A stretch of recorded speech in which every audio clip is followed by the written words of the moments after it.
जय श्री कृष्णा दोस्तों, राधे राधे। आज मैं आप सभी को महाभारत में के एक ऐसे योद्धा की कहानी सुनाने जा रही हूँ जिसे कहा जाता है कि वह आज भी जीवित है। जी हाँ दोस्तों, महाभारत काल का एक ऐसा व्यक्ति जिसके बारे में यह माना जाता है कि वह आज भी जिंदा है। इस व्यक्ति का नाम है दोस्तों अश्वत्थामा। यह कौरव और पांडवों के गुरु द्रोणाचार्य का पुत्र था। इसने महाभारत के युद्ध में कौरवों की ओर से युद्ध किया था, लेकिन अपनी एक गलती के कारण इसे एक ऐसा श्राप मिला जिसके कारण यह दुनिया खत्म होने तक जीवित रहेगा और भटकेगा। अश्वत्थामा को दुनिया खत्म होने तक भटकने का श्राप देने वाले भगवान श्री कृष्ण थे। यह श्राप श्री कृष्ण भगवान ने इसलिए दिया क्योंकि इसने पांडव पुत्रों की हत्या उस समय की थी जब वह सो रहे थे। इसने ब्रह्मास्त्र से उत्तरा के गर्भ को भी नष्ट कर दिया था।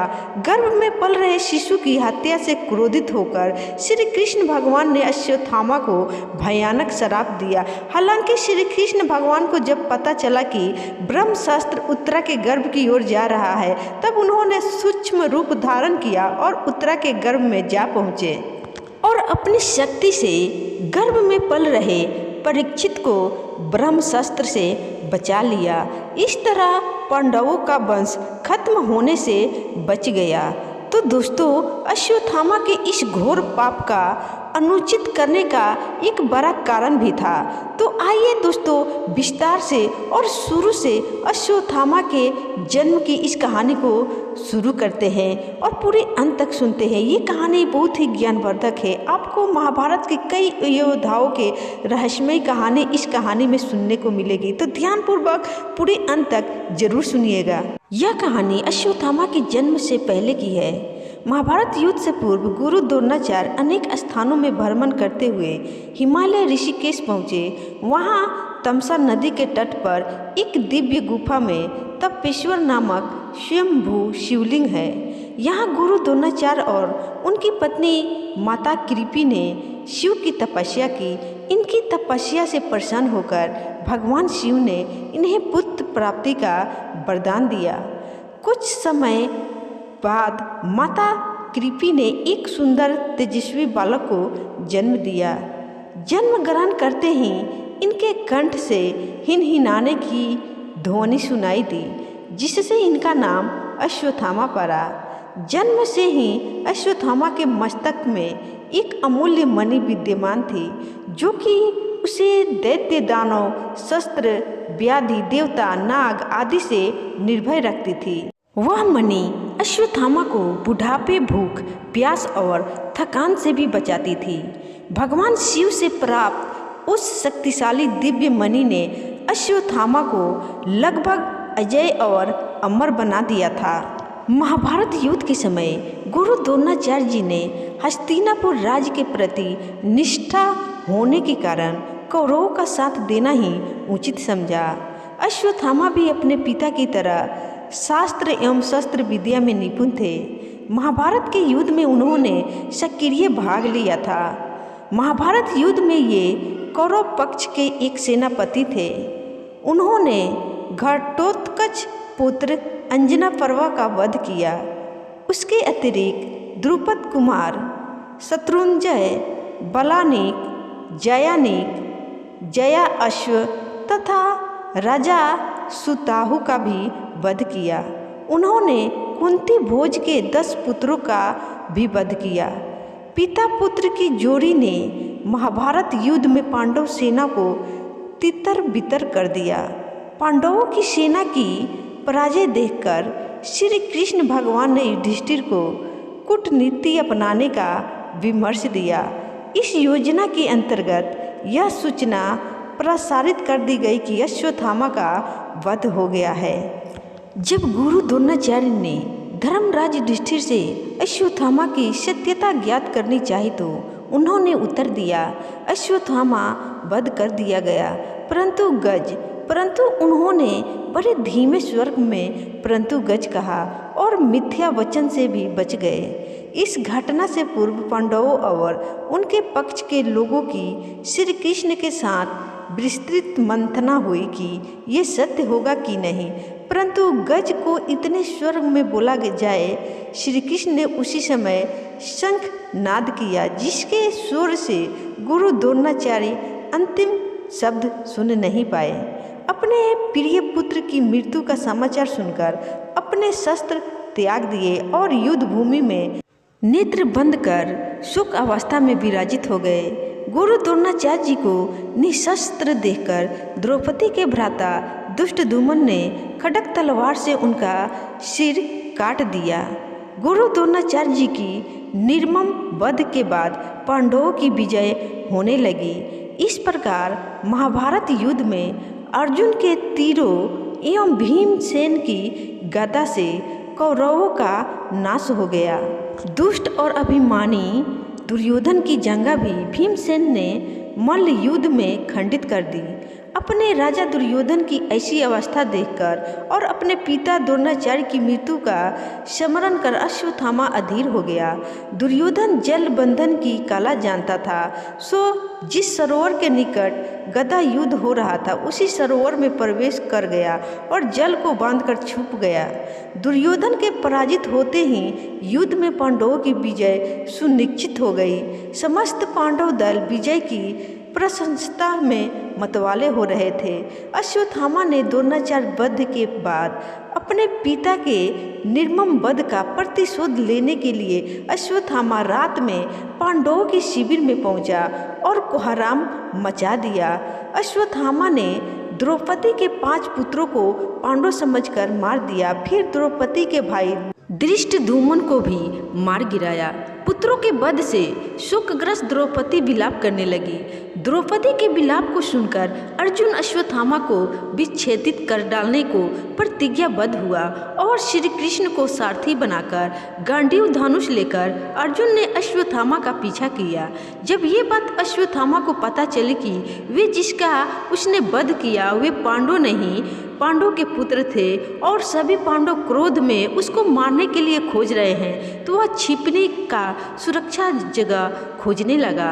लेकिन अश्वत्थामा को कहीं भी सुरक्षा नहीं मिली, तो उसने अर्जुन को लक्षित कर शक्तिशाली ब्रह्मशिर अस्त्र का प्रयोग कर दिया। अश्वत्थामा ब्रह्मशिर चलाने से तो अभिज्ञ था, परंतु लौटा लाना उसके बस का नहीं था।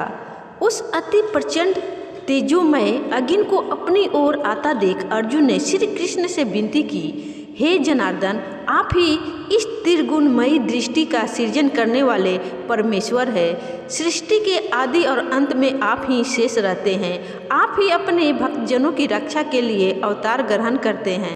आप ही ब्रह्म स्वरूप रचना करते हैं। आप ही विष्णु स्वरूप पालन करते हैं और आप ही रुद्र स्वरूप संहार करते हैं। आप ही बताइए कि यह प्रचंड अग्नि मेरी ओर किस ओर से आ रही है और इससे मेरी रक्षा कैसे होगी। श्री कृष्ण बोले, हे अर्जुन, तुम्हारे प्राण घोर संकट में हैं। इससे रक्षा के लिए तुम्हें भी अपने ब्रह्मशिर अस्त्र का प्रयोग करना होगा, क्योंकि अन्य किसी भी अस्त्र से इसका निवारण नहीं हो सकता। श्री कृष्ण की इस बात को सुनकर महारथी अर्जुन ने भी तत्काल आचमन करके अपना ब्रह्मशिर अस्त्र लक्षित कर दिया। दोनों प्रलयंकारी एवं विनाशकारी ब्रह्मशिर अस्त्र परस्पर भिड़ गए और प्रचंड अग्नि उत्पन्न होकर तीनों लोकों को तप्त करने लगी। उनकी लपटों से समस्त प्रजा दग्ध होने लगी। इस महान विनाश देख वेद व्यास जी और नारद उनके सामने प्रकट हुए और उनसे अपने विनाशकारी अस्त्र वापस लेने को कहा। यह सुनकर अर्जुन ने अपना अस्त्र वापस लौटाकर शांत कर दिया, लेकिन अश्वत्थामा ऐसा करने में असमर्थ था। इसलिए गुस्से में उसने अपने उस अस्त्र की दिशा उत्तरा के गर्भ की ओर बदल दी। ये दृश्य देख श्री कृष्ण भगवान सूक्ष्म रूप धारण किया और उत्तरा के गर्भ में जा पहुँचे और अपनी शक्ति से गर्भ में पल रहे परीक्षित को ब्रह्मास्त्र से बचा लिया। लेकिन ये रहस्य और श्री कृष्ण भगवान की कृपा पांडव नहीं समझ पाए और वे समझे कि उत्तरा का गर्भ ब्रह्मास्त्र से नष्ट हो गया होगा। और यह कृत्य देख पांडवों को अत्यंत क्रोध आया और उन्होंने क्रोध में झपट कर अश्वत्थामा को पकड़कर बांध दिया। श्री कृष्ण बोले, हे अर्जुन धर्मात्मा, निद्रमग्न, असावधान, मतवाले, पागल, अज्ञानी, रथहीन, स्त्री तथा बालक का वध धर्मानुसार वर्जित है। इसने धर्म विरोध आचरण किया है। जीवित रहेगा तो पुनः पाप करेगा। अतः तत्काल इसका वध करके इसका विच्छेदित मस्तक द्रौपदी के समक्ष प्रस्तुत कर अपनी प्रतिज्ञा पूर्ण करो। वास्तव में श्री कृष्ण भगवान यह देखना चाहते थे कि उनकी बातें सुनकर अर्जुन आगे क्या कदम उठाते हैं, किंतु श्री कृष्ण के इन वचनों को सुनने के बाद भी धीरवान अर्जुन ने अश्वत्थामा को जीवित ही शिविर में ले जाकर द्रौपदी के समक्ष उपस्थित किया। पशु की तरह बंधे हुए गुरुपुत्र को देखकर ममतामयी द्रौपदी का कोमल हृदय पिघल गया और उन्होंने गुरुपुत्र को प्रणाम कर उसे बंधन मुक्त करने के लिए अर्जुन से कहा, हे आर्यपुत्र, ये गुरुपुत्र तथा ब्राह्मण है। ब्राह्मण सदा ही पूजनीय होता है और उसका वध पाप है और इनके पिता से ही आपने अपूर्व शास्त्रों का ज्ञान प्राप्त किया है। पुत्र के रूप में आचार्य द्रोण ही आपके सम्मुख बंदी रूप में खड़े हैं। इनके वध से इनकी माता कृपि मेरी तरह ही कातर होकर पुत्र शोक में विलाप करेगी। पुत्र से विशेष मोह होने के कारण ही वह द्रोणाचार्य के साथ सती नहीं हुई। कृपि की आत्मा निरंतर मुझे कोसेगी। इनके वध करने से मेरे मृत पुत्र लौटकर तो नहीं आ सकते, अतः आप इन्हें मुक्त कर दीजिए। द्रौपदी के इन न्याय तथा धर्मयुक्त वचनों को सुनकर सभी ने उनकी प्रशंसा की, किंतु भीम का क्रोध शांत नहीं हुआ। इस पर श्री कृष्ण भगवान ने कहा, हे अर्जुन, शास्त्रों के अनुसार पतित ब्राह्मण का वध भी पाप है, लेकिन अत्याचारी को दंड ना देना भी बहुत बड़ा पाप है। अतः तुम वही करो जो उचित है। उनकी बात को समझकर अर्जुन ने अपने तलवार से अश्वत्थामा के केश विच्छेदित कर डाले और उसके मस्तक से वह शक्तिशाली दिव्य मणि का भी विच्छेद कर डाला। मणि विच्छेदन से वह सिरहीन हो गया। सिरहीन तो वह उसी क्षण हो गया था जब उसने एक निर्दोष स्त्री और उसके अजन्मे शिशु को मारने की कोशिश की थी, किंतु किस मुंड जाने और मणि विच्छेदन से वह और भी सिरहीन हो गया और उसका मस्तक झुक गया। अर्जुन ने उसे उसी अपमानित अवस्था में शिविर से निष्कासित कर दिया और इस घोर पाप करने वाले अश्वत्थामा को श्री कृष्ण भगवान जी ने गुस्से में आकर अश्वत्थामा को चिरकाल तक धरती पर कोढ़ी बनकर भटकने का श्राप दिया था। कृष्ण के इसी श्राप की वजह से अश्वत्थामा अमर हो गया था और कहा जाता है कि वह आज भी इस धरती पर कहीं न कहीं जीवित है और अपनी घोर पाप का दंड भोग रहा है। दोस्तों, जानकारी अच्छी लगी हो तो इस वीडियो को लाइक शेयर जरूर करिएगा और कमेंट में जय श्री कृष्णा जरूर लिखिएगा। धन्यवाद।